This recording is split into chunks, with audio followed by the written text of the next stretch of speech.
अ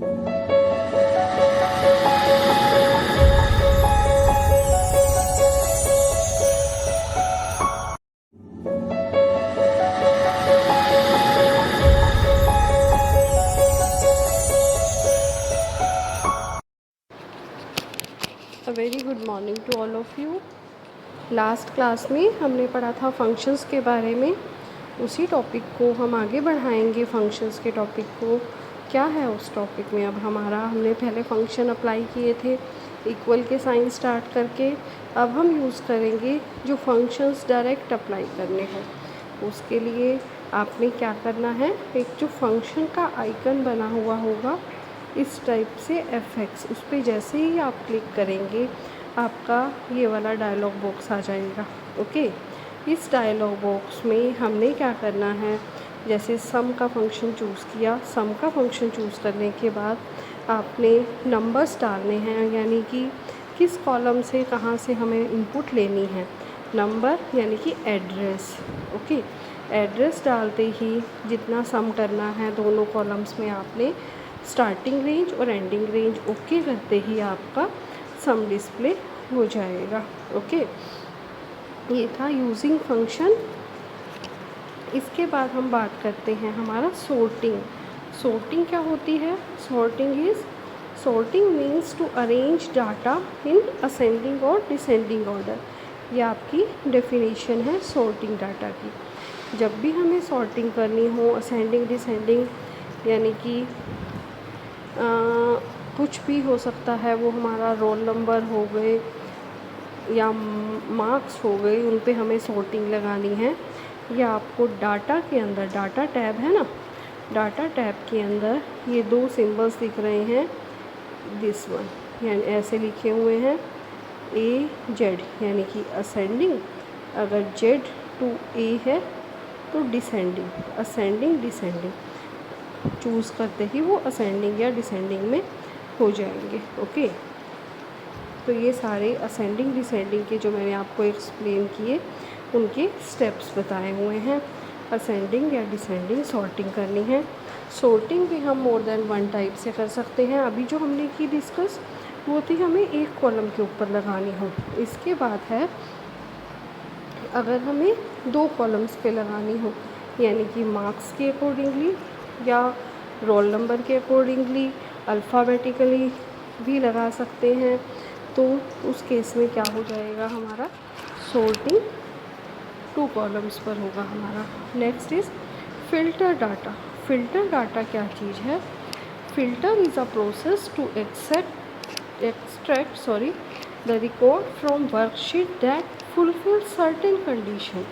मतलब जैसे आप जब टेस्ट देते हो, गूगल फॉर्म पे टेस्ट देते हो ना, उसमें क्या है, जब आपका टेस्ट आता है उसमें आपसे एक सेक्शन का कॉलम फिल करवाया जाता है। अब कोई गर्वित नाम का बच्चा है, वो A सेक्शन में भी है और B सेक्शन में भी। उस केस में क्या करें, हमें कैसे पता चले कौन सा गर्वित है?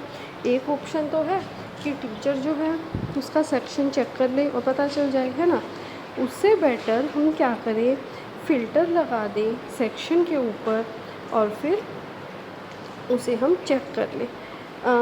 सारे A सेक्शन के बच्चे आ जाएंगे, A सेक्शन का गर्वित आ जाएगा। जब फ़िल्टर में हम B लगाएं तो B सेक्शन का। आई होप आपको क्लियर हो रहा होगा। जो कुछ एक डाउट रह जाए वो आपको प्रैक्टिकल वीडियो में क्लियर हो जाएगा। ओके,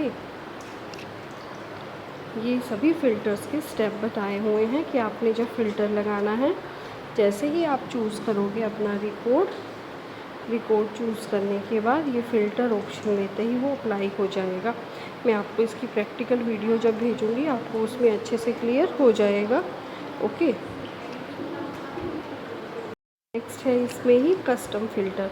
कस्टम फ़िल्टर में क्या है, कस्टम फ़िल्टर की जब हम सपोज़ हमें मार्क्स की कंडीशन लगानी है, उन स्टूडेंट के मार्क्स लेने हैं जिनके मार्क्स 60% से लेस हैं, जिनके मार्क्स 50% से अबव हैं, तो उस केस में हम क्या करें, कस्टम फ़िल्टर लगा दिया।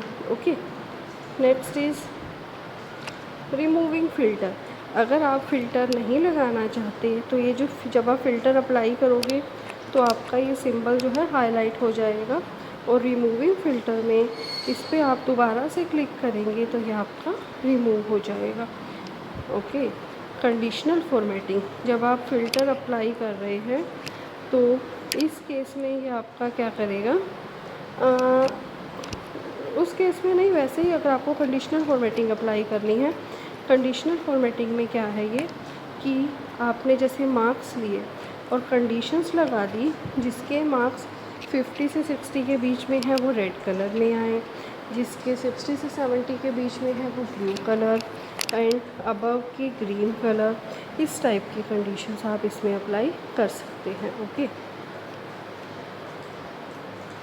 नेक्स्ट, एडिंग अ वर्कशीट, कि अगर आपको एक नई वर्कशीट ऐड करनी है। जब आप एक्सेल ओपन करते हैं बाय डिफ़ॉल्ट 3 वर्कशीट्स होती हैं।